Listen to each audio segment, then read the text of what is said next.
Okay, it's red, so I think we're live. This is Journeys in Podcasting, probably the only session we'll ever have on December 23rd, right before Christmas.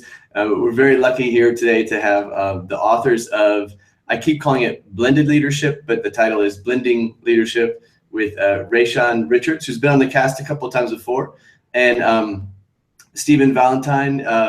You're new to our network, but thank you for joining us. And if you guys wouldn't mind just saying what you do, and then I have a couple of questions just on the writing of the book. Sure. Thanks, Chris. I'll start, and then Steve, you can introduce yourself. Right now I'm dialing in or Google Hangouting in from Connecticut. I live just about an hour north of New York City. Right now my teaching duties include adjuncting at Teachers College, Columbia University, and then being an associate at Columbia School for Professional Studies. And then I also still teach a entrepreneurship course at Montclair Kimberly Academy, at Teachers College, Columbia which is where I know Steve from. At Columbia School for Professionals. And oh, you know what just happened to me was I had our live stream open in like a hidden tab, and all of a sudden I started hearing my own voice. I was like, where's that coming from? And then I just had to close that window. So anyway, that's where I know Steve from, is from our time working together. When I used to be an administrator at Montclair Kimberly, though I still keep one foot in there to do some fun work.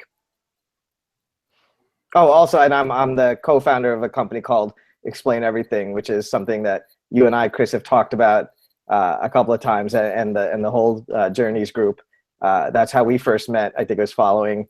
I think I did like a global ed conference session that you were there, and that's how we connected, and then things moved on from there. So all at a distance, which is pretty cool.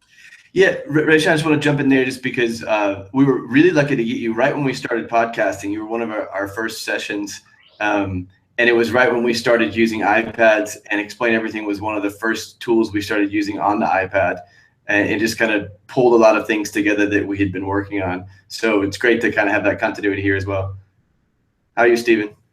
I'm good. I just had to react to my daughter busting into the room wearing a cape and some kind of incongruous disguise. So I was out of focus for a second. I work at Montclair Kimberly Academy. I started there as an English teacher 15 years ago, and I've played a variety of roles there. I've been a department chair, grade dean, things like that. But currently, I'm the assistant head of the upper school, which means I get to work on curriculum, really developing curriculum and working with the department chairs in their supervisory capacity. And then I have another role that's called Director of Academic Leadership, which is a pre-K through 12 position. And the easiest way to understand it is I get to work on really interesting problems all over the school, regardless of campus. So there are days where I'm working with school leaders at the primary school level, trying to help them figure things out. And then the next day I could be working with the headmaster on something that he's trying to figure out. So yeah, I mean, it's a pretty varied day, but it's a full day, and that's what I do, day job. I'm also a writer, obviously, and I've been writing about education for pretty steadily for the last decade. Great.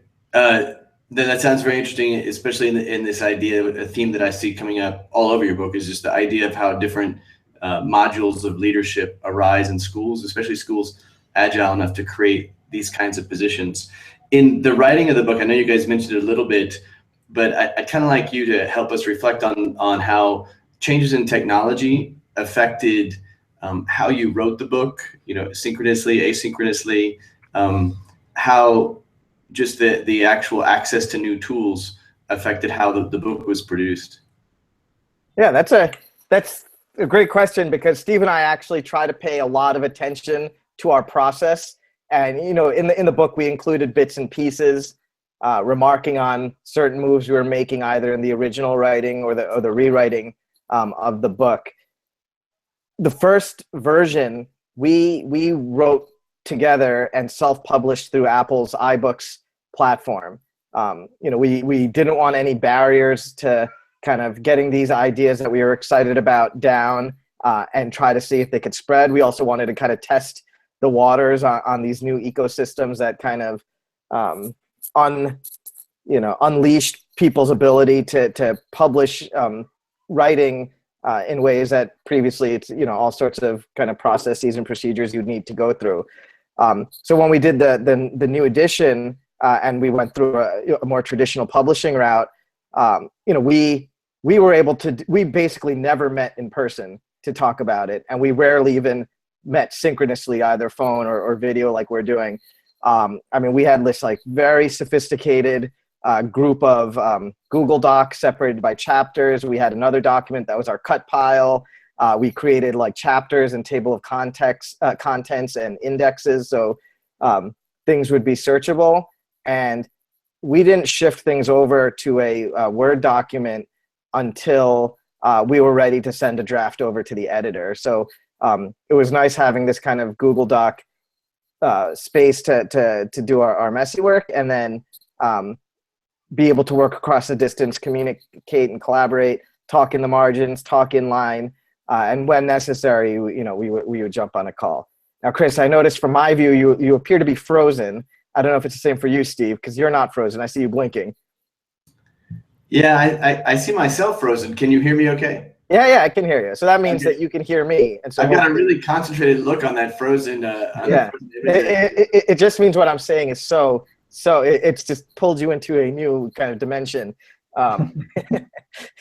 We've broken the space-time continuum somehow. Yeah. But Steve, do you want to add anything to what I started there at least? Yeah, no, I mean, I think as someone who had been a solitary writer, like most writers, since I was probably about 15, there was always this idea that writers go off alone somewhere, into the woods, and then they come back with some kind of manuscript. For me, the most interesting thing, as someone who was a solitary writer, is sharing this work with Reshan, and actually, developing what we call the art of the collaborative side project, which is basically, we're both very busy, and we've found a way to work around, family and career. And I think a lot of that has to do with the way that we collaborate. So it could be something as simple as, sending an email to Reshan and saying, set a timer for 3.5 minutes and respond to this question. Oh yeah, explain the whole volley process, because we thought about making an app, but it's more of a process than a tool. Yeah, and it could still happen. We'll see. But Reshan is I think he would describe himself as a reluctant writer, and so I've had to try to figure out ways to pull the good stuff out of him, because there's a lot of good stuff in there.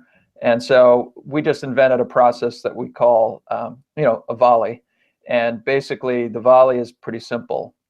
I would send an email to Reshan, and I would call it volley 1, or he would send one to me and call it volley 1. And then you literally have 5 minutes. You can't spend more than 5 minutes. You have to respond, and you have to try to advance the text in some way. So even if you're just adding 3 or 4 sentences or 10 sentences, whatever you have, at that point you have to press send after 5 minutes, and then the other person gets it. And so we've written lots of articles this way, because you can imagine that over time they add up. So because you feel a commitment to the other person, you're not going to let this sit in your inbox for too long. It's only going to take you 5 minutes to contribute, and meanwhile you might end up contributing 2 hours over the course of 2 weeks, but it never feels like much, and you can fit it into those crevices of time that busy people have.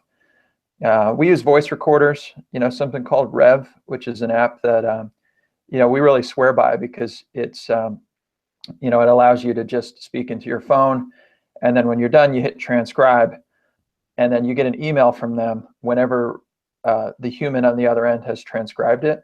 And so you're able to work really quickly, forget about your work, and then in a few hours or a day, the transcript shows up. And again, then you've moved from content creation, which can be hard, to editing, which is a more intellectual process where you can just sit down and chop up the text. And so those are 2 ways, the volley and the use of Rev. that I think where tools and processes have allowed us to collaborate very productively. This is I saw this theme coming up in your book in several places, but this push and pull of technology, of putting this new tool into a learning environment and pushing out and making it an extension of your human interactions that have always gone on in the classroom, but at the same time pulling back from the technology to take some of the influences that you see happening with technology and bring them back into your physical interaction as well. It sounds like a lot of this is going on even in the process of writing your book, where the new forms of technology, you guys are mindful of even how this is, causing you to think and interact. And I had no idea that this was all written asynchronously, which makes it even more interesting. I want to jump to this idea of killing John Wayne that you guys brought up in your book. And in your book, you wrote, even in corporate America, the John Wayne School of Management has given way to an approach that is less hierarchical and more collaborative. In all forms of American organizations, there's a desire for participation and teamwork, and strong evidence that such participation leads to greater effectiveness. I went back and pulled up, let me see if I can screen share. I know you can't see my video image, but hopefully when I screen share, it will pull this up. Let's see what happens. Can you see that? Yes. You can? Yep. Okay. Yep. Great. So this is, I believe his name is Paul Baran, the guy who came up with this idea of sending packets of information, making communication systems much more strong. In the case of a nuclear attack, we wouldn't lose all of our communications because of one centralized attack. And then this later became how the internet developed as well.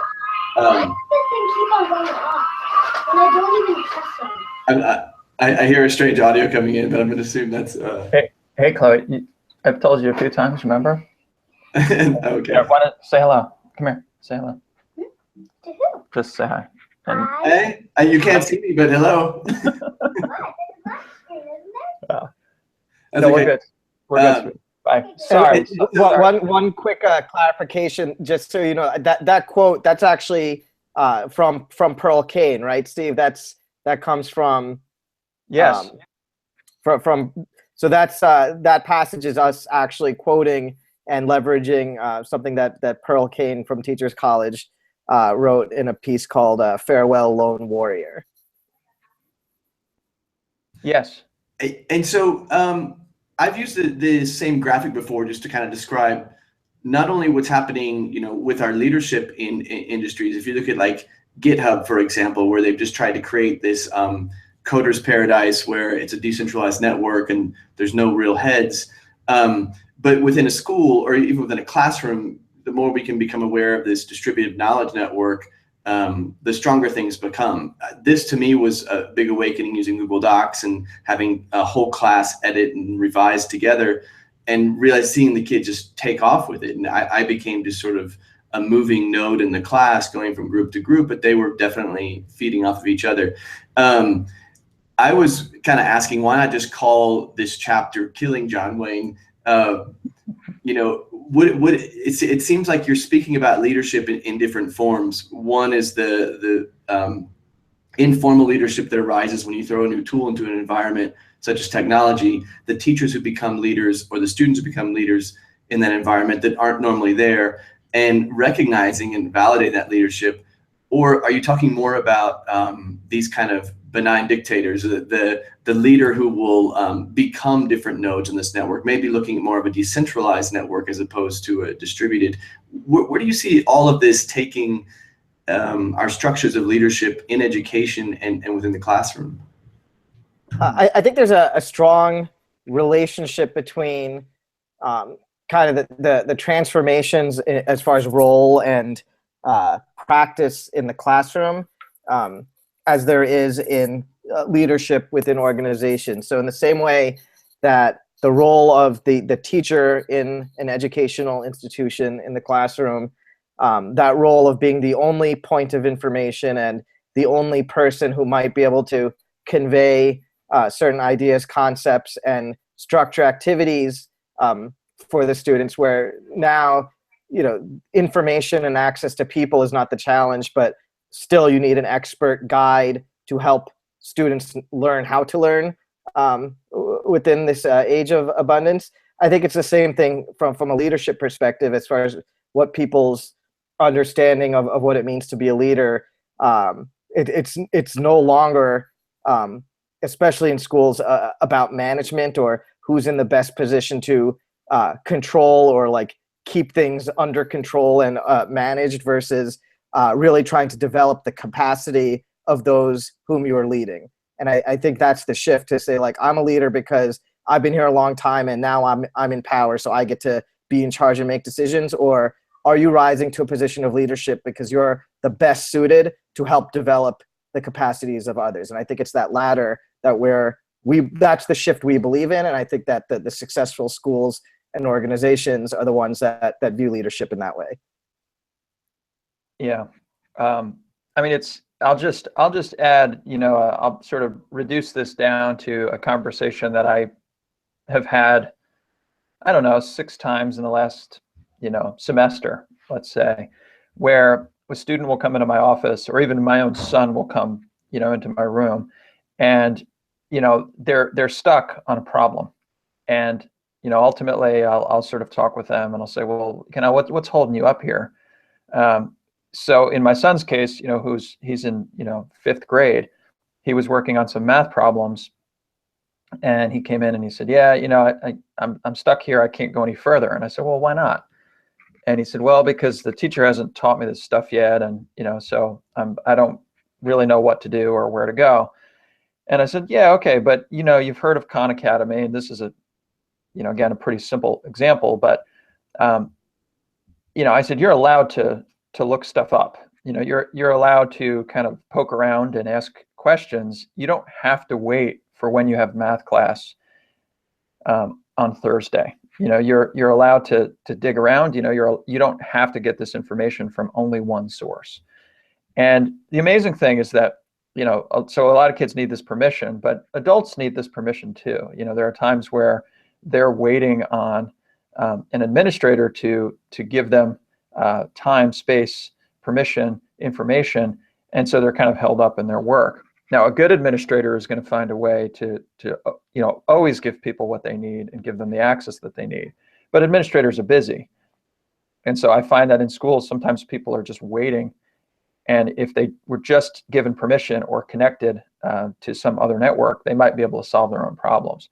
And I've actually heard Reshan speak pretty eloquently about this recently in a course that we're running for Global Online Academy, where because it's in Slack, anybody can create a channel. But we've got these really amazing 20 school leaders, and it took Reshan sort of speaking to one of them and saying, you're allowed to create your own channel in here. And then finally he did, and I think it's going to become a really interesting part of the course. So I don't know if Reshan, you want to talk about that example at all, because I do think it's connected. Yeah, I mean, it was a small thing. I mean, I think it actually points back towards the role of the leader as far as establishing the norms and the expectations, and not assuming that people who are called into a certain environment, whether it's a classroom, whether it's a meeting room, whether it's a committee, whether it's a team, I think the mistake is that there's too many assumptions made about how people interpret or understand what the rules or the norms are. So in this example that Steve's talking about, yeah, me and Steve are the, quote, facilitators of the course. The participants, who are really our peers, are students in the course, but we're learning just as much from them as they are from the experience that we've set up. But still within Slack, as a new kind of collaborative space for most of the people involved in the course, part of it was there may not have been the technical knowledge of like, oh, is it possible for anybody to create a new channel to have a separate group discussion? Because when all of the students joined the course, the 5 or 6 channels that we'd set up for conversations were already there. So when they entered the space, they saw those 6 things. So they may assume, okay, those are the constraints, or those are the structures the facilitators have set up. So maybe that's what was seen by most people coming in, not saying like, oh, here's a place where channels can be created. Can I create a channel? And so we want to get people towards not saying like, oh, I see what I see what the room looks like when I walk in this case, a digital room, and to always be saying like, can I do this? Can I find out more about what are the actual boundaries versus what are the perceived boundaries? I saw Brad talk a few years ago at the BLC in Boston, and I was really happy to see that he was doing your illustrations, because I remember one of the strong messages was when he's considering applicants for his school, is the question is, what will you bring to my school? Like how are you going to change my school? Not how are you going to come in and just do exactly what you're told. And then this diagram comes up from what is his name? Talib, the idea of anti-fragile networks, which I saw that you guys have adapted or I think reappropriated here. This idea that the more that you can have separate nodes in the system, the stronger the network's going to be in a time of uncertainty or change. And I mean, definitely see, education now, technology, everyone sort of downplays the role of technology, but I think it's a perfect kind of wicked problem of we're going to throw this thing into your learning system, and it's not going to be constant. It's going to be changing. And this seems to be a theme that comes up for your idea for leadership, that the new leader is part of this iterative culture, that they're always in kind of a make space where they're going to try things out. They're going to make themselves vulnerable in front of their staff, saying that this is a process, not showing final product. Going back to the idea of kind of like showing unfinished prototypes is much more likely to get and incite great ideas from your viewers, as opposed to always showing kind of a final product. How do you see this affecting schools you've worked at, institutions you've worked at? Do you see this in action? Are we becoming more anti-fragile? Well, it's interesting because this was an example of Brad, who's been mentioned a few times here, actually riffing on the ideas that he saw in the book. So we weren't as focused on this concept of the anti-fragile, but we did ask Brad to simply respond to the text very intuitively. So I think I want to give him full credit for sort of taking our ideas to this place. You mentioned John Wayne earlier, and I think he's probably an interesting place to start, because the thing about John Wayne is you very rarely ever see him in a vulnerable place, right? Like he's always put together, and he's always kind of, seeming like he has all of the answers. And I think that when you're talking about school leadership, the idea of appearing anti-fragile or appearing fragile or appearing vulnerable or appearing like you're trying to figure things out is still a pretty new posture, and is pretty uncomfortable for somebody who's supposed to be an administrator and who's supposed to show up with all of the answers. The other day I was leading a team, and I was trying to bring somebody into the meeting from outside of the meeting. She had to actually be at home, but she wanted to be part of the meeting. And I had just picked up a bunch of new microphone equipment and camera equipment and things like that. And I wasn't actually sure how to use it. And so I brought it to the meeting, and we actually spent the first 15 minutes of the meeting trying to figure out how to connect everything. And people were talking and people were pitching in and helping out. And in the back of my mind, the reason that I allowed that to happen is because I wanted to model a learning process for this team that had actually become a little bit sort of ossified in its practices. And so I wanted to come in, and I wanted the first activity to potentially fail, and so at the end of the day, it worked. And, the beautiful thing about it is that, so we were able to bring this person into the meeting, but afterwards, someone from that committee actually asked me if they could borrow the equipment, because they were going to try to use the equipment in a meeting that they were running, because they wanted to bring someone else into the meeting. And so, I think the fact that I was willing to show up, knowing that I was probably going to, fail in front of the group for a few minutes and flounder around, actually made the group stronger, because now I think they're willing to do the same thing. This is something that I've watched Reshan do a million times when we're doing presentations, where he comes in and, there's a time where he's willing to play with the technology, and he doesn't panic. It's almost part of the show. I'll never forget the time in Boston when, he told me about a day or two before that he wasn't going to be able to attend a presentation that we were supposed to be presenting together. And he said, "It's no problem. When you get there, just call me on the phone and plug your phone into the mic jack, and everything will take care of itself." And so we walked in. People were expecting to see Reshan. They just saw me. Some of them left. And then all of a sudden, his voice was booming in through the microphone. And, as the voice of God. And it was a great, because we were basically presenting on blended leadership. So it was a great example of someone who was there in person and somebody who was there, digitally through a phone. And it was a great object lesson in what it actually felt like in a blended way. It kind of related to that,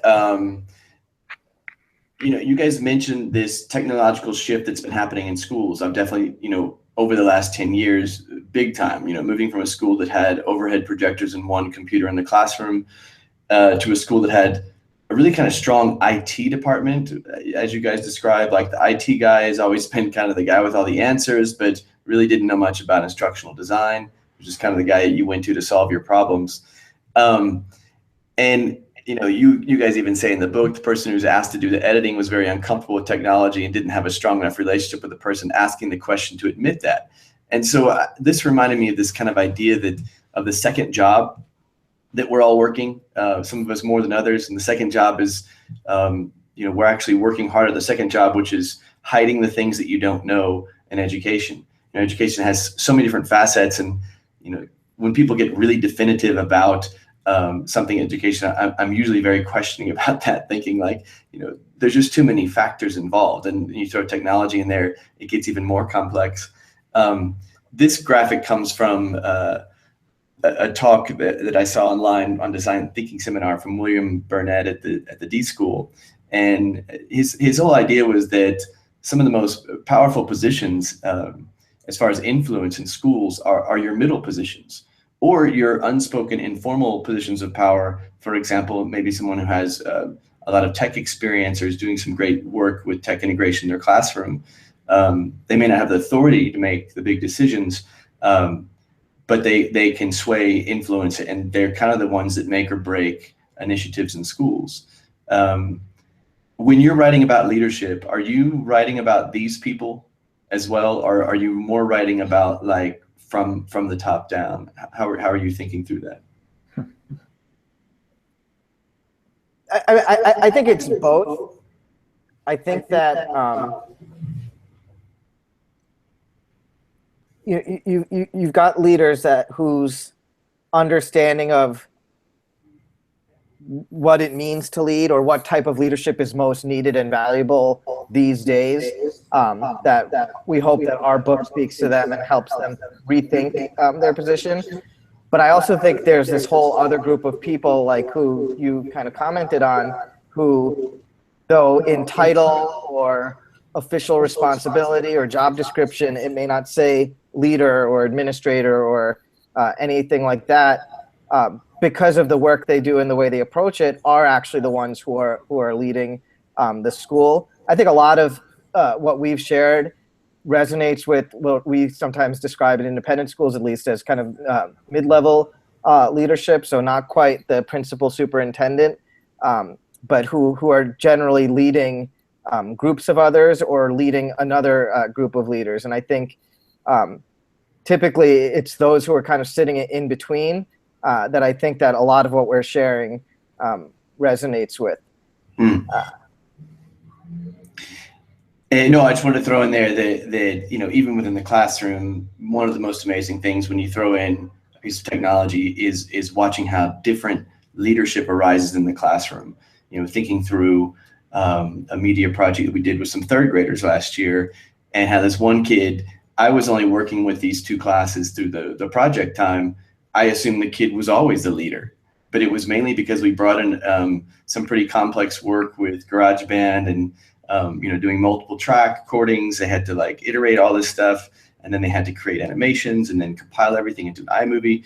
And so over this month period, this kid was all over the place. He was the social organizer. He was organizing everything. We were sending him to other groups to explain stuff. And then teachers later told me that they couldn't believe it was happening, that he normally, never speaks in class. He's not a high performer.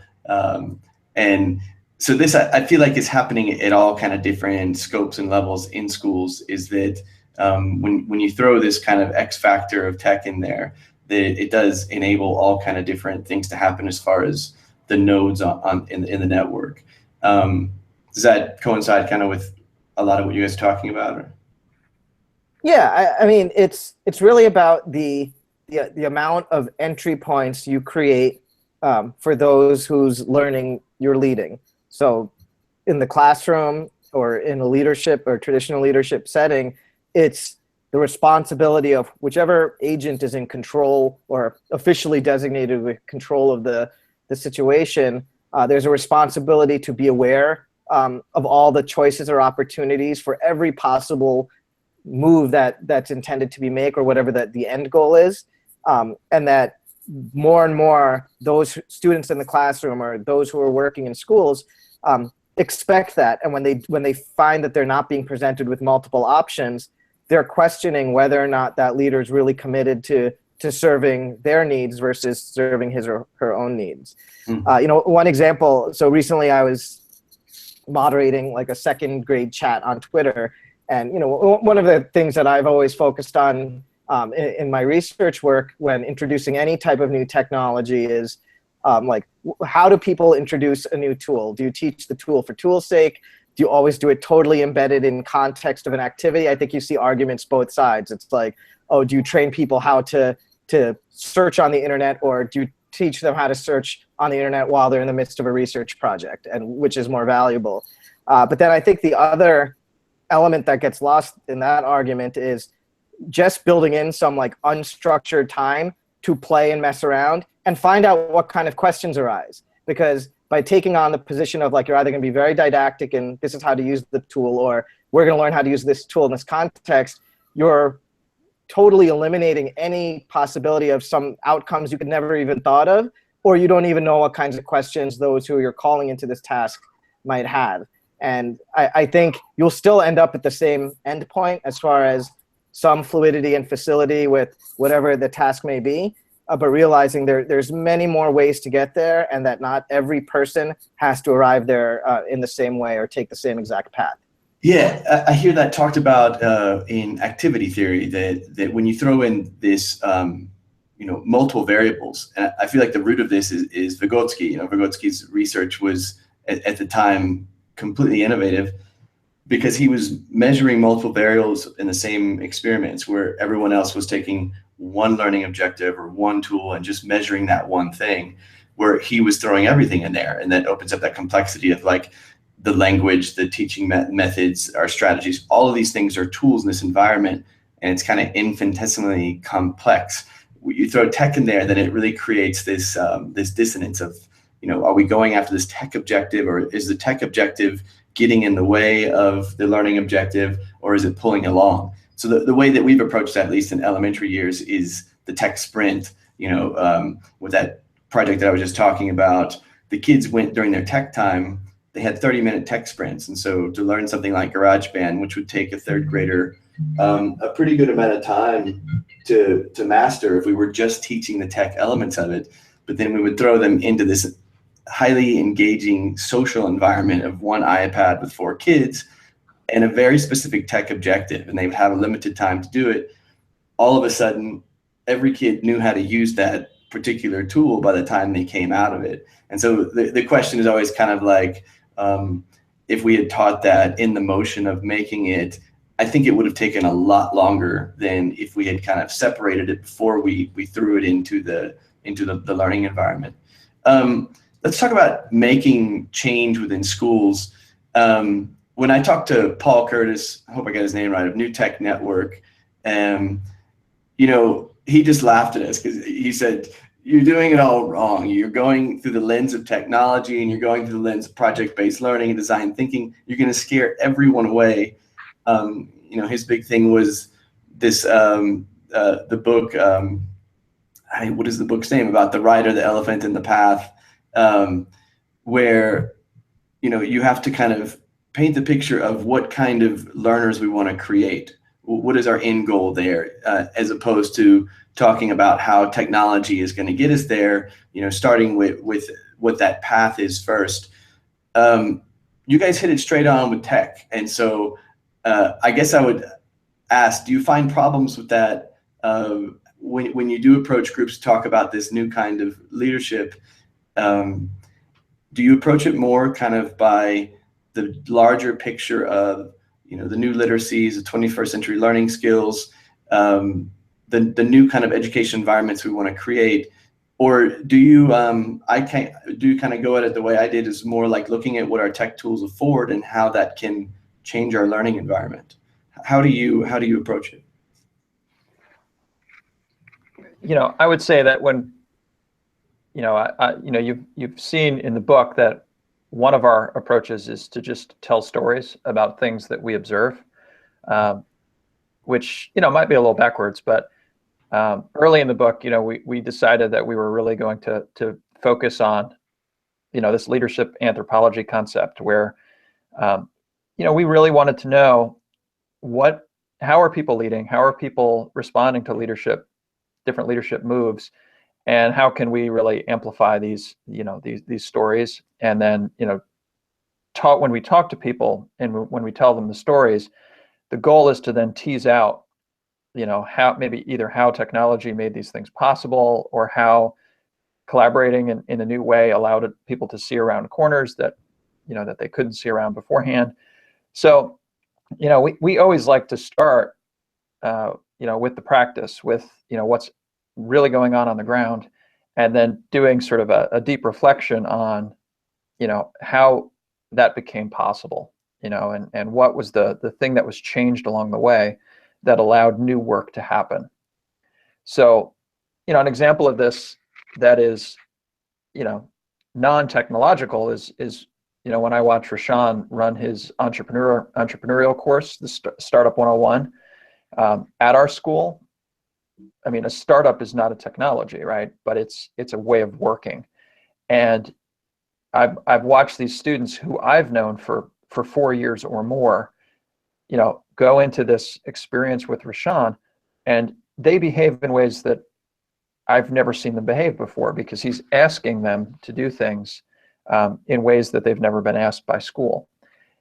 And so, some of it is just, again, watching, what input led to a different experience or a different possibility for these young people. Sometimes it's technology, sometimes it's design thinking, sometimes it's build your own startup, whatever it is, and then trying to figure out, are there patterns here? Are there things that we could repeat again and again?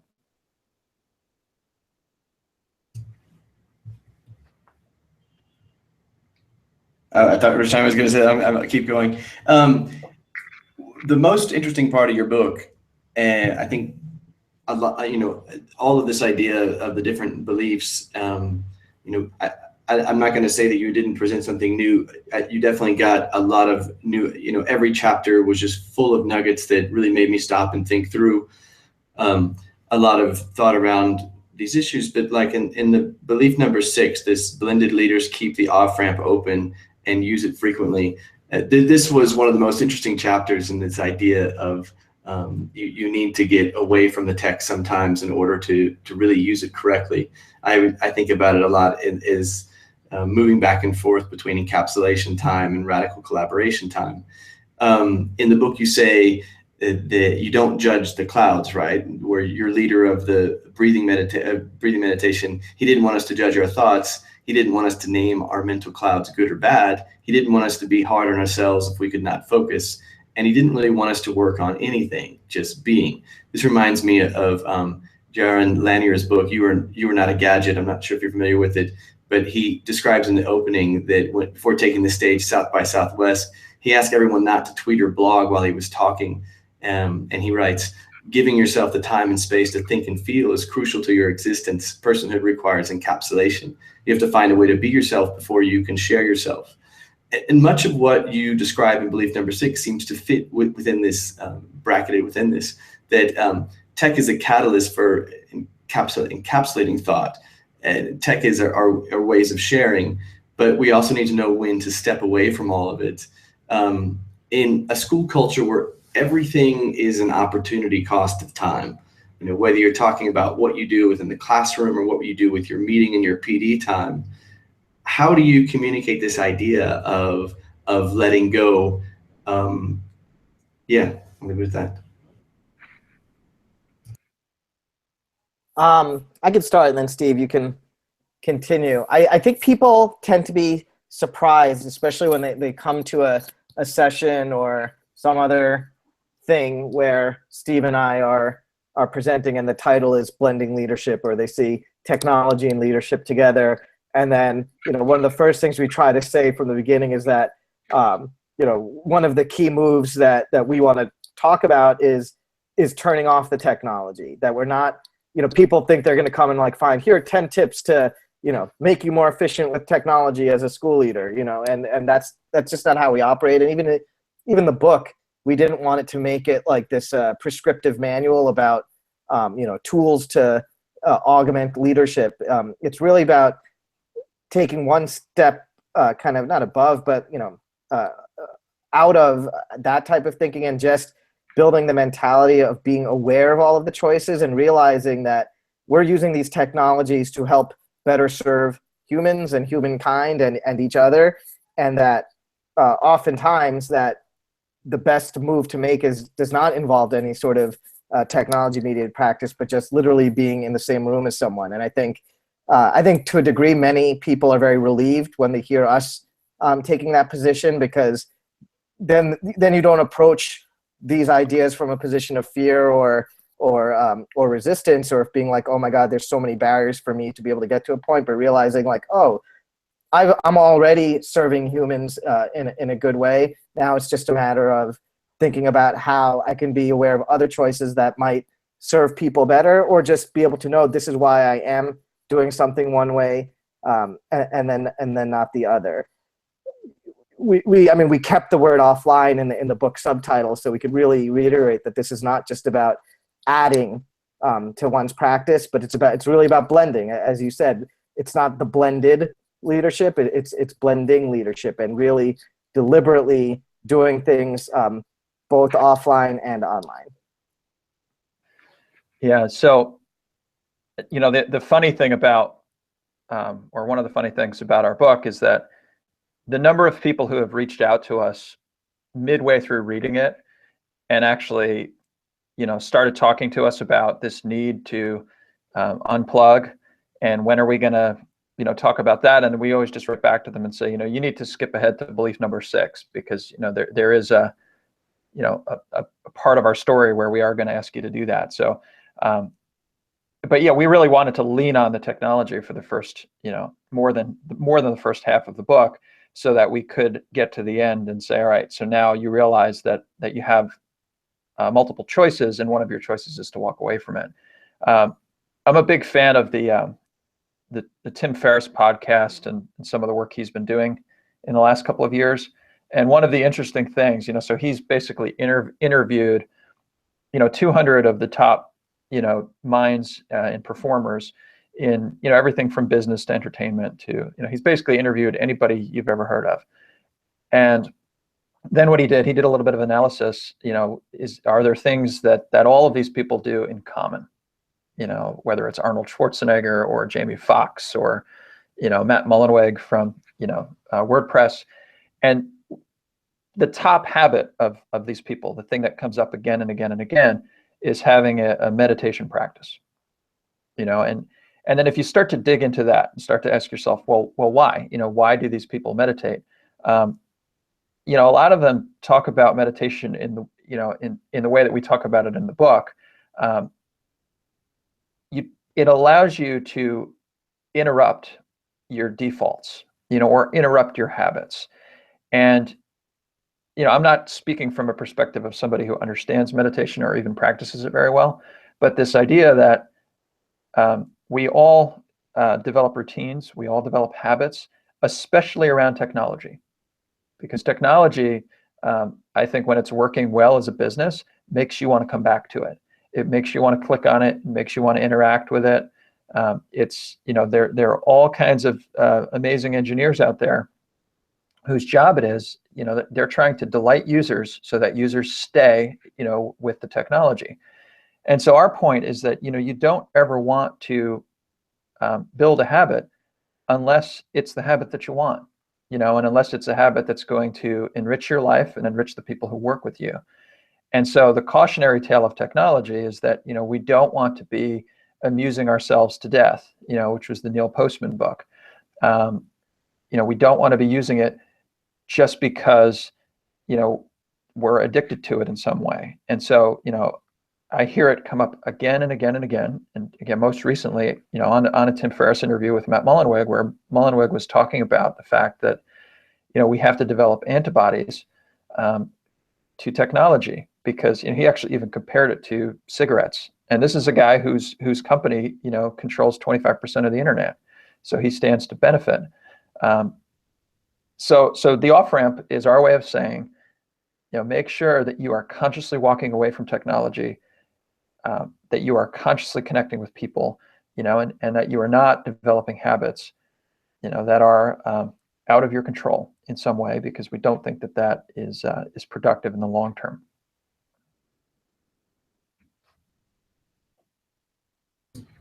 Okay, can you see that? These are a couple of books that I picked up last month and read through, and it really made me think this idea that I think you guys have hit on, is that a blended learner is looking at all tools available to them. And really, to be media literate is to be aware of those tools and know how to pick them correctly.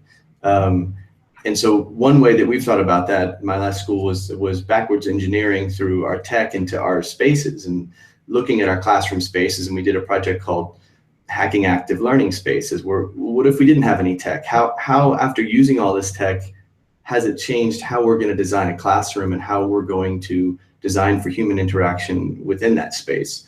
So these two books really hit upon that, in that the tech problem is really similar to the classroom space problem. We've looked at Thornburg's 4 metaphors for human interaction: the cave, the campfire, the watering hole, and life, and how that creates these extensions into our tech world, but also how we pull back from our tech world and learn from that in how we would even design a classroom. So, pulling everything off the walls and making the wall space more like a screen space, so that, every space kind of has a purpose, and every space has a series of routines or thinking moves that you can apply to that space. When you write about spaces, I feel like you're writing about a lot of the purposes of the digital space. We're using this tool. Is this the right tool? Are we using it correctly? And we've gone a bit into that as well, of well, look, we have this comment column. We can do this with this. How would that affect how students interact there? Have you guys played around with also just sort of physical structural design of spaces as well? Is that something that's come into play? I think we talk about the physical space as it relates to the assumptions that the leader makes, and kind of we've gotten so used to just having this implicit understanding that people who enter a space know what the norms are. And I think it's actually probably the most helpful lever to get people thinking about how they're managing their digital spaces. So, I mean, I'm very much into the work and research around what learning environments should look like as far as classroom design, especially those who are schools that are still opting for really traditional seating and desk arrangements, and how restrictive that is to all sorts of opportunities for changing the way that people conduct lessons in class, mostly because of that constraint of time. So if you don't have a flexible space or flexible furniture or things like that, simply because of that constraint of time, it makes it less likely that you're ever going to do any kind of rearrangement of people or of things, because it's difficult to do. So when people are looking at flexible spaces or flexible furniture and things like that, it's really about, it's still working within that constraint of time as well as creating new opportunities. So I think we're always looking at those variables and those constants that leaders have to make decisions around. But the other part is thinking about when you call people into a physical space, how many assumptions are made and are just go unspoken. And I don't think we wrote about this in the book, but at least recently we've been talking about it. Like, you think about getting called into a room and you see windows, you see a door, you see the chairs. Like, most students are not going to go sit at the big desk, right? Because chances are that's probably the teacher's desk, right? And that's just this assumed norm. I don't think even on day one of school, when all the students get called in the classroom, the teacher's like, okay, nobody sit in this chair. This is my chair. It just goes understood. And the function and purpose of things. The door is the place to enter and exit. People don't just like go in and out through the window.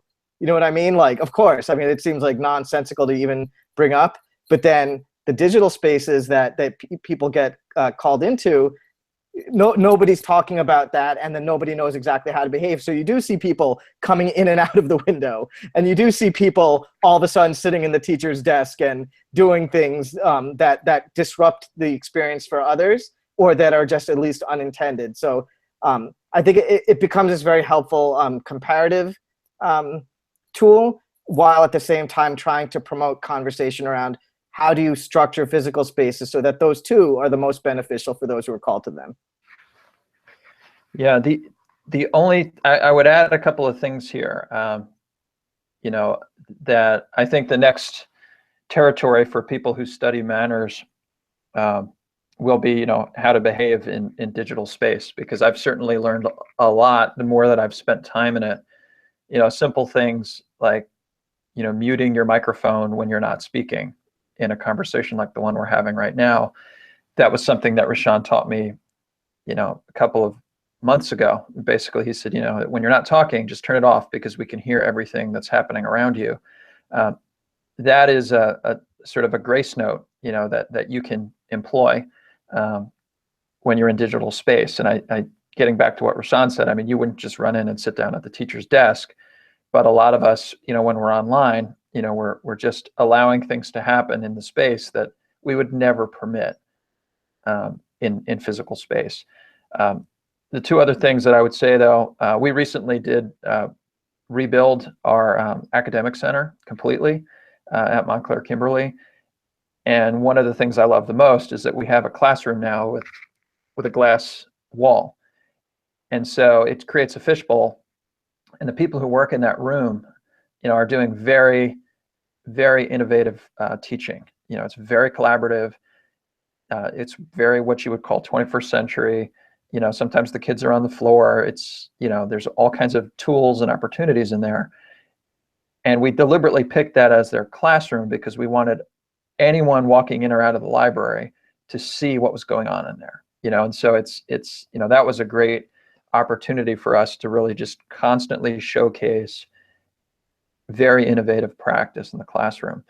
But most schools can't simply rebuild, a classroom or knock down a wall or put up a new academic center. So a move that, I wouldn't want people to look past is that you can also hold a meeting in a brand new space, and that's another way to kind of mix up the meeting a little bit. So whether it's, having a walking meeting in place of a traditional standing meeting that would be held in an office, that's going to introduce brand new options and new inputs to the meeting itself. Or whether it's, there are times where I really feel like in a relationship that I'm having, professional relationship, I need to change things up a little bit. So I'll say, hey, let's have our meeting in a coffee shop. And, that tends to allow for a longer meeting with different, in a different situation with lots of great coffee. Maybe there's music playing, there's, different people around. And those meetings, if I look back over the last 5 years, those are the meetings where great things happened because for whatever reason, we were just meeting in a different space. and we thought bigger picture. We thought about things in a new way. We were not interrupted. Oftentimes when you're meeting in your office at school, like people are barging in. And so I think that's another way to think about space. You don't have to build the $6 million library with the glass walls. You can say, all right, we're going to take this group of people or this standing meeting, and we're going to just mix up where we meet. We're going to go have a totally different kind of meeting because we're in a different place. Yeah, that was a resounding theme especially through your last chapter, was this idea of demechanizing our loops, of coming up with ways that we don't just fall into these same patterns. And so that kind of brings two things to mind. I know that we're kind of coming to a close on time. So one was, throughout your book, I just kept referencing this because the whole time I was thinking, if you guys haven't read this, you should read it. But the 61 ways you're talking to an instructional designer, from Joshua Kim. And literally, it's like a checklist as you go down of kind of like progressive tactics for changing up, how we do things in schools. And I think he's writing about higher ed, but it's definitely applicable to K through 12 as well. And then the other was, hold on, let me see if I can pull up the other window here real fast. And can you guys see that? Yes. Okay, so this is your newsletter, and I could definitely see some Austin Kleon influences here. But when I opened this up, I was expecting to kind of get different modules of references from the book. But what I was really incredibly surprised was this was just great divergent thinking material that when you need to get some incredible stimulation, but from all over the place. This is what I think administrators and leaders in schools should understand is that using your tools to move back and forth between this divergent and convergent thinking, that Twitter and the internet are incredible for just collecting all over the place. And so as I went through your newsletter, I was one of the first ones is just articles about how to communicate with fireflies, or what the blinking lights on your router need. Is this your intention? How do you guys put this together, and why is it so eclectic? Yeah, so I mean, you'll even notice you pulled up the first one here, and we definitely borrowed structures from Austin Kleon's newsletter, because we just like both the format and the style.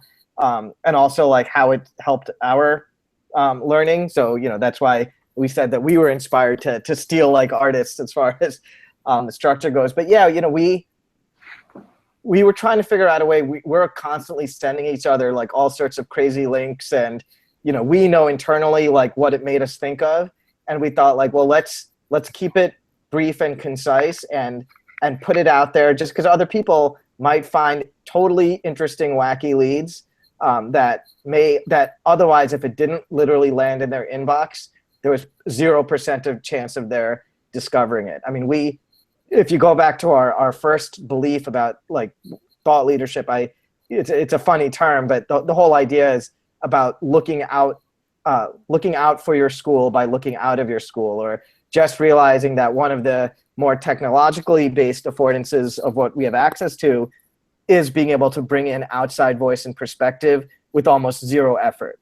And just the act of subscribing to our mailing list, or there's hundreds, thousands of them. In fact, on our year wrap-up mailing list, we're going to reference Dan Pink, who recently like aggregated a bunch of awesome newsletters together. So it's like, what you do is sign up for all 50 of them, and then in the first month, you can just unsubscribe for the ones that you need to filter out. And that's 5 minutes of work, and to all of a sudden have 50 perspectives brought to you every month. I mean, it's a pretty good deal. And so we're just trying to make it, you don't have to go out to a conference. You don't have to watch a 30-minute TED Talk, or you don't have to, write letters to this or that person. That this information's floating around there, and just with a few clicks and subscriptions, all of a sudden it's just literally delivered to you. Well, sorry, I wasn't sure if my mic was muted or not. I'm trying to follow etiquette. So, this to me was one of the strongest messages coming out of your last chapter, was this idea that it's really important every day to take this this divergent thinking time is what I would call it, where you can be homo ludens, where you're playing with the material, expanding kind of all kind of different ideas, but have it be a very playful time, so that when you move back into a more kind of convergent thinking, that you have this break. I think a lot of times in school education, like we said before, it's always so definitive, whereas the new leadership needs to embrace this uncertainty. And so as I read through your book, this was just one of the best surprises of it, was this pushing for this new culture that the new leader has to be a design thinker, they have to be a maker, they have to be all of these different things. But the common thread through it seemed to be they have to be able to live this iterative culture. I'm not sure if that's what you guys intended, but that's definitely what I was pulling out of it. So for anyone that does listen to this, I would strongly recommend picking this up. And how else can people find you and follow your work? I know you have the website and blog, Constructivist Toolkit. Is there anywhere where else we should look? Yeah, so I would say start with at the book's website, blendingleadership.com, and there you could subscribe for the newsletter. And then Steve and I both, of course, have our independent blogs, which are linked there. Steve's is refreshingwednesday.com, and mine is Constructivist Toolkit. As you mentioned, it's a mouthful. It's not the easiest thing to type with the double T's there, connecting the words. Follow us on Twitter at Blending Leaders. We're very responsive and happy to engage and talk, and we love having these kinds of conversations. One like closing thing I'll share, because one thing you mentioned when you're asking about, like, well, is this what you were intending with the book? So one of my courses at Columbia that I teach, literally it's got like the most boring name ever. It's called Managing Educational Technology Resources. And it's a course that I inherited like 4 or 5 years ago. And 6 or 7 or 8 years ago, when it was first designed and added to my department, it was literally this kind of like survey overview of each week you went through like a specific like tool type and like literally learned how to like manage it technically. So like 1 week would be databases, the next week would be Google Apps, the next week would be smartboards or interactive whiteboards, the next week would be Microsoft Office, like this really horrible syllabus. But like it was at that time like one of the like degree requirements that if you were getting your ed tech certification, you had to take this course. And me and the person who I co-teach with, who I think you may have spoken to once or twice, Don Buckley, we since we started teaching it together and after we inherited it, we've totally shifted what we talk about. It's being aware of these things and services that schools use, but the responsibility of the leader is to be the filter of information to help make good decisions within a context, and two, to build the capacity of your school to be ready for the fact that the thing you introduced in September might be gone in May, and that's just the reality. It's not the wish, but you're gonna if you're gonna turn yourself away from anything that might become obsolete in the near term, it's just not the norm anymore. That you have to live in this what we call the age of obsolescence. That anybody who's working in a school, a leader, a teacher, has to realize that you have to be ready to iterate, and that the practices and the core beliefs have to be so strong that those aren't going to be compromised if a tool that you rely on is taken away. Yeah, Don Buckley, I believe he's in Cuba right now, and I only know that from his Instagram account. I'm not sure even why I follow him, but that's where I got that. Yeah, I just picked up a book called, I can't even show it to you because my camera's not working, but Managing as Designing, which seems to cover a lot of these topics as well. Well, can we keep going, or what's your time status look like? I got to run in about 5 minutes because I have to start loading up a car to start our holiday travels. Okay, well, this would be a good. But Steve, if you're good. Yeah, I've got a few more minutes. Well, no, I think the main thing what I wanted to ask was, beyond the book and beyond the work you guys put online, and courses you teach, what else do you offer? Do you present at conferences? Do you give consulting for schools, workshops for schools? Where is your market? I could start, and then Steve, you can continue. I mean, we're not, we wrote the book because we're really interested in the ideas and wanted to get it out. We've presented and been asked to present and share the ideas both in kind of a traditional keynote format or to do like more hands-on workshop.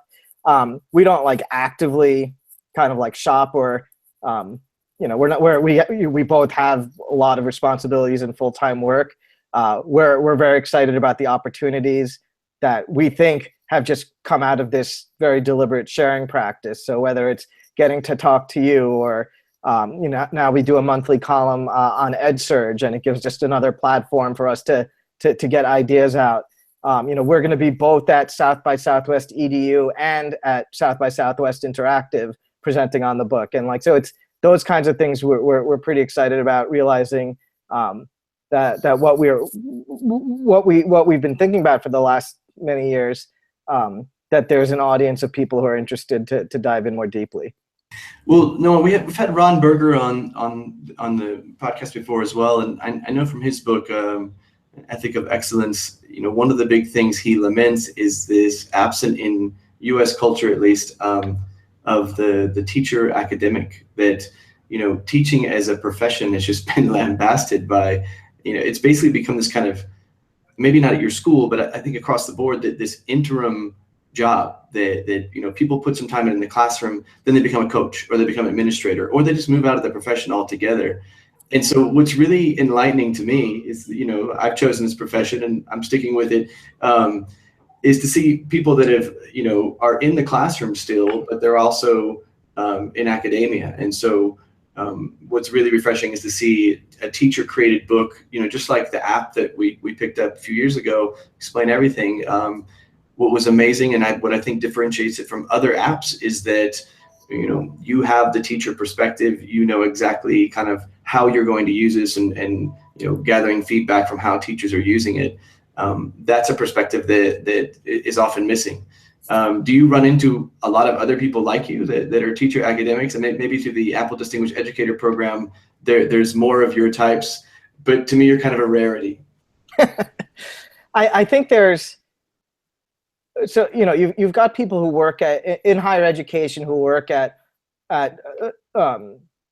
research universities that have ed schools where the faculty are more focused on the teaching practice as opposed to their research. So that's always a tricky balance in higher ed, especially in ed schools, is that a lot of the most prestigious ones are really more focused on the research as opposed to the preparation of future teachers. They're really more focused on preparing future educational researchers. That's been my experience, at two pretty well-known graduate schools of education.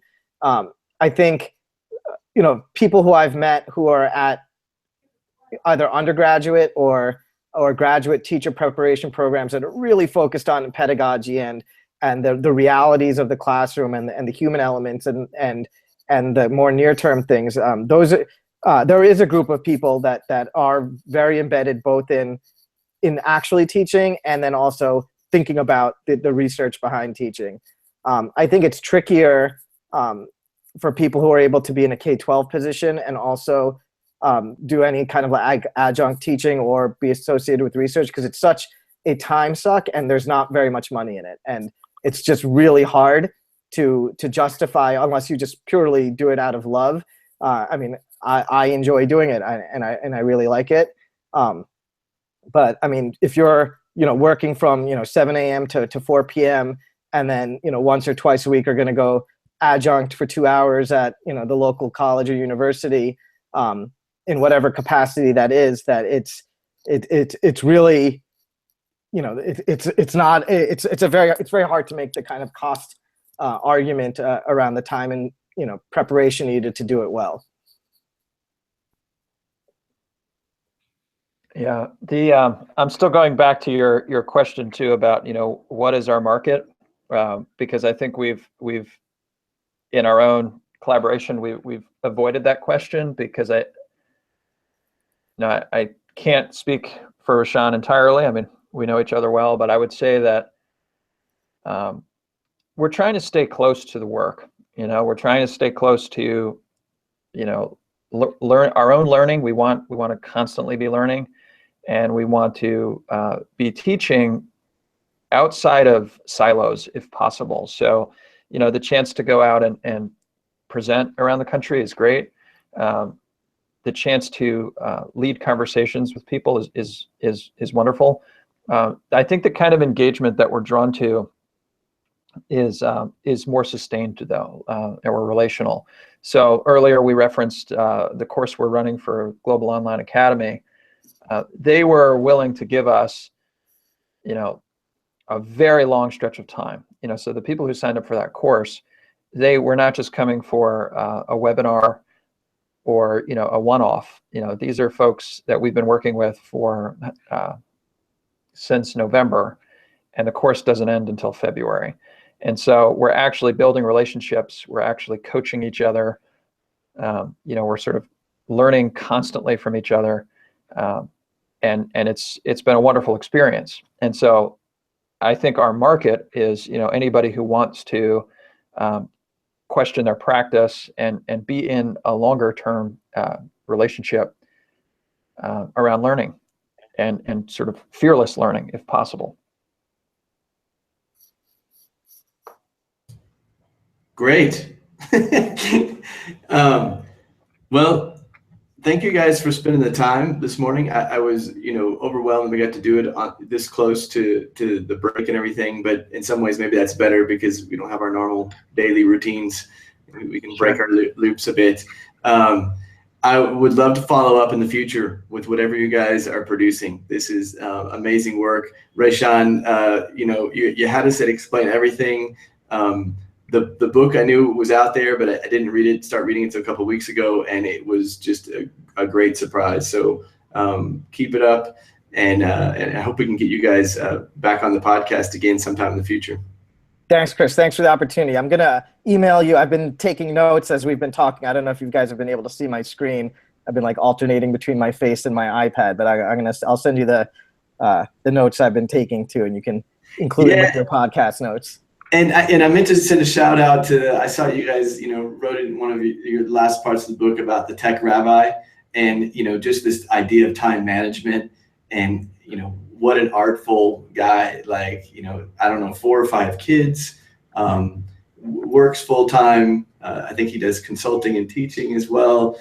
And then, you ask him how he does it, or someone asks him, are you going to burn out? And he says, no, I have this thing called Shabbat where I have to unplug for 24 hours every week. So, what you guys collected and packed in there with the research mixed with your personal narratives and anecdotes, it's pretty powerful stuff. So, I'm kind of looking forward to go back and rereading a couple of chapters, but mainly see what you guys produce in the future. So yeah, send me your sketch notes. I'd love to tweet those out and put those on our blog as well. And I hope we're in touch. And if not, I'll look you up at South by Southwest in Austin. Great. All right, Chris. Thank you, Chris. Thanks, Take man. care.